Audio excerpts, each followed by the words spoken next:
Hello and welcome to my home studio. My name is Kate Latham. If you're not familiar with me personally, or if you've never watched my videos and you're wondering why I might be making these tutorials, well, I own a small outerwear business by the name of Van Herten Outerwear.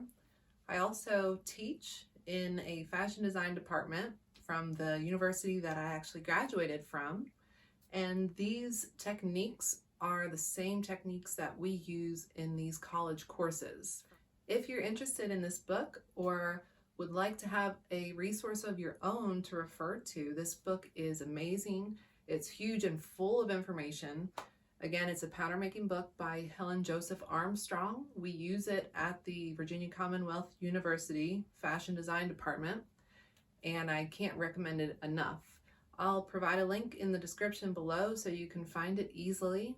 And now we can begin.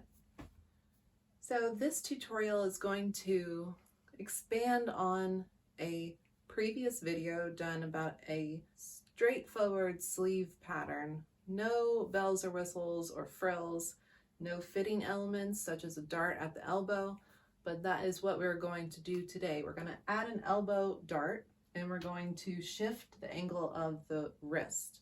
This is essentially what you're going to be making.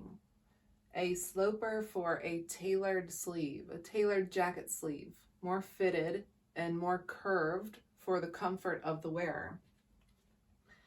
So you can see that this whiteboard isn't quite big enough to house the entire sloper. So what we're going to do is slide it up a little bit, cut off the cap because we don't need it at all for this.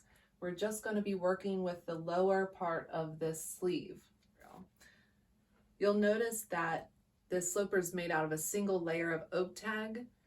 As a side note, it's always good to double up your oak tag. It makes your patterns and your slopers last so much longer.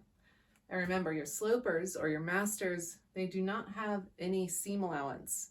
So anytime you're working with a sloper, it's your base, your block, that then can be developed and manipulated to whatever other shape or silhouette you need. And the seam allowance is then added afterward for that specific reason, so you can change it up. So to begin, we have some very simple dimensions here, some lines happening. And like usual, you want to start with your center grain line. Always, you start with a grain line. You want to be very intentional with how your fabrics hang. These other lines are very important, and they will be different for your measurements. The bicep is the biggest part of your arm. It's right under your armpit. So that's where you want to measure it. And it's also best to sort of focus on the largest area of that muscle. This measurement on your pattern is typically 2 inches bigger than the actual circumference around your bicep. So you want to add 2 inches to this measurement, and that will be your bicep measurement. Your elbow, you need 2 different measurements. You still need your circumference around your elbow for the width or the length of this line, but you also need the relationship between the bicep and your elbow. How long, how far down is it from your bicep? So you're going to measure that as well, right from the pit all the way to your client or yourself, whoever you're taking measurements on. And this is where your elbow line is going to land. So measure from your bicep down to your elbow and establish a horizontal line perfectly perpendicular to your straight grain. The last horizontal line we have is your wrist. This is typically 9.5 inches wide, and it's this big because you have to have enough room for your hand to get through. Your measurements here might differ if you have particularly small hands or bigger hands, and you can get away with shortening this or making a tighter fitting wrist by adding an opening, either a button placket with a cuff, or maybe it's a simple keyhole and button. So let's begin with our adjustments to get our fitted tailored sleeve. I'm going to use red in this tutorial for the adjustments made. To start off, we want to add a little bit of an extension to this back underseam. And remember, this is the proper orientation or the typical orientation you'll see patterns made in. Sleeves will have the back side on the left and the front side on the right. So both of these are underseams because they get sewn together to create that underseam. But this entire half is covering the back side of our arm, and this entire half is covering the front. We're working with this back side for this entire tutorial.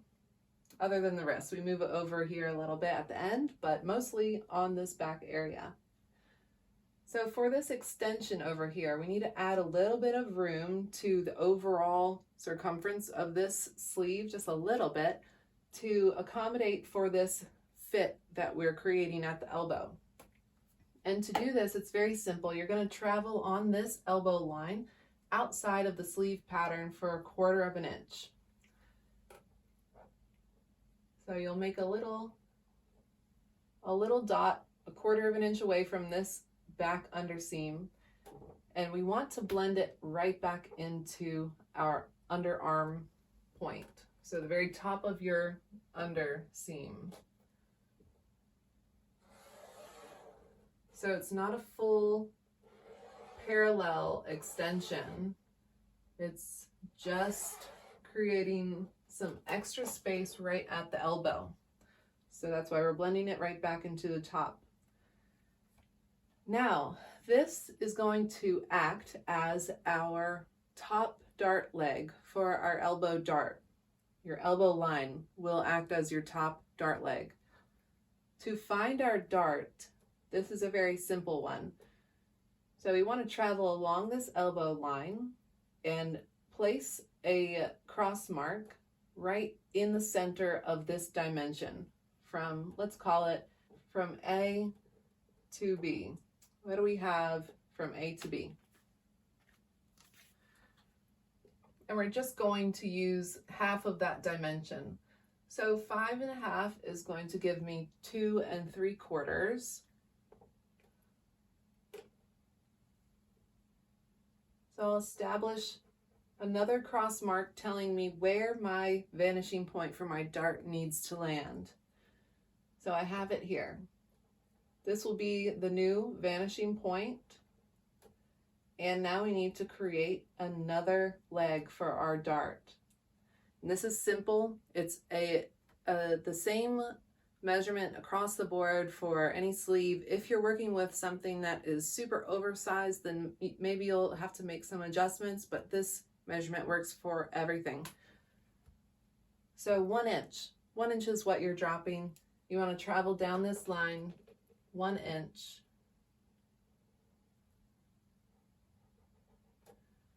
And that is the intake of your dart. So all you do is connect this cross mark with the vanishing point, and you'll have your second dart leg, your lower dart leg. To get the length of this, we can get rid of this extra elbow line right here, because this is our new adjusted underseam. And to get our darts to sew together, our legs have to be the same length. So whatever this length is, from here to here, needs to be the same from here, crossing through this cross mark and wherever that lands, making it the same dimension as this dart leg. So I know that because from here to here was 2.75 inches, and that was 1/4 of an inch, I know that it's a solid 3 inches. So I'm just going to go ahead and make that 3 inches from my point, from my vanishing point to the end of my dart leg. You want to make sure you establish a good stopping point so it's really apparent to yourself that the dart leg stops here.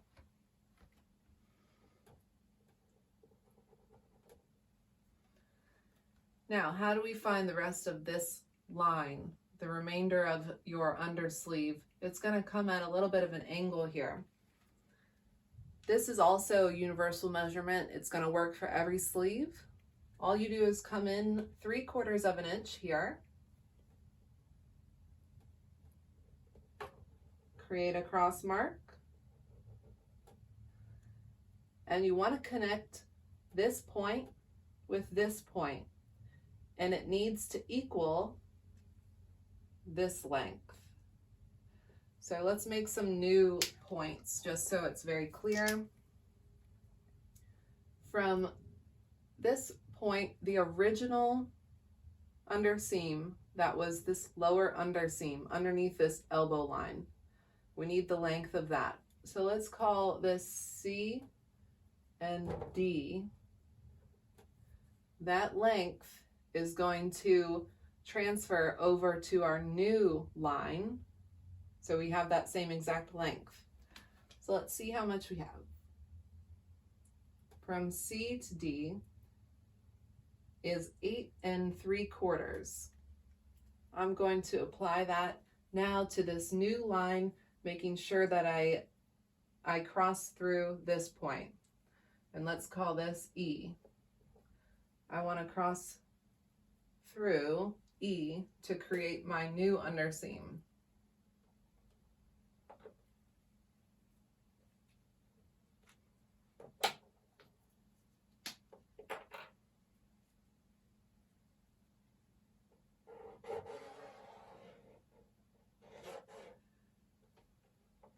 I want to cross through E while still maintaining that 8.75 measurement. And that's going to ensure that I have enough length in this bottom area once I have sewn my dart together. So this is 8.75, what I needed for this sleeve. Yours will be different. To find your new adjusted wrist, so your wrist is going to be at an angle now, we need to extend this wrist line so we have a little bit of area to work with. Okay, so the idea here is the same exact idea that we used for our C to D dimension. We need to maintain this wrist length for our new wrist length. So from D to F, we have 9.5 inches. I need E to G, and these points, these point assignments are not important. They are completely arbitrary. They do not need to be in a particular order. They're only there to create, to establish a point, a recognizing point. So from D to F is 9.5. I need E to G to be 9.5 as well. And the angle that you get is going to be determined by wherever 9.5 lands on this line right here. So as I angle my ruler, this is 9.5 right here. It is intersecting with that original wrist line, so I know that this is the angle that I need.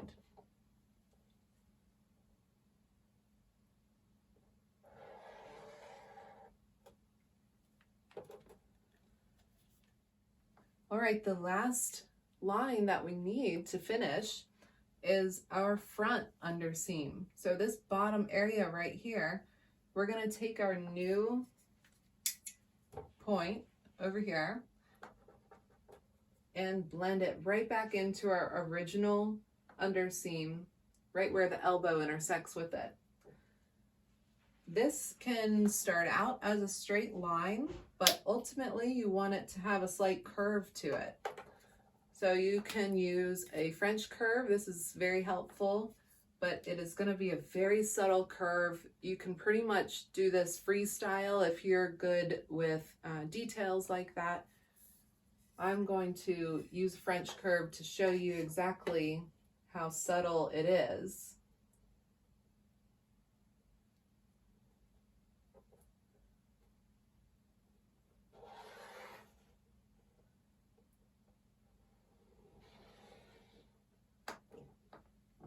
Very subtle, but there is a curve there. And so that's going to hug the forearm really nicely when you're making a tailored sleeve.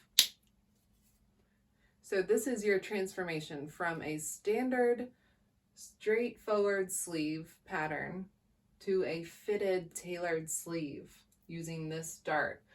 Once you have all of this figured out, you will have this on a piece of patterning paper or oak tag, where you'll then need to true up your dart by folding in the intake, making your dart legs meet each other, and finding the peak that it needs to have.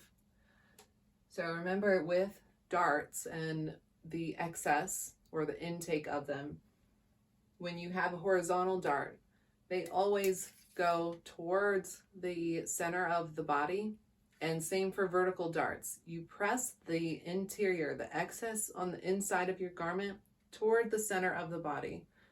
So if we have a horizontal dart at our elbow, the center of our body being our stomach, it's slightly above our stomach, so all of that excess would be pushed downward.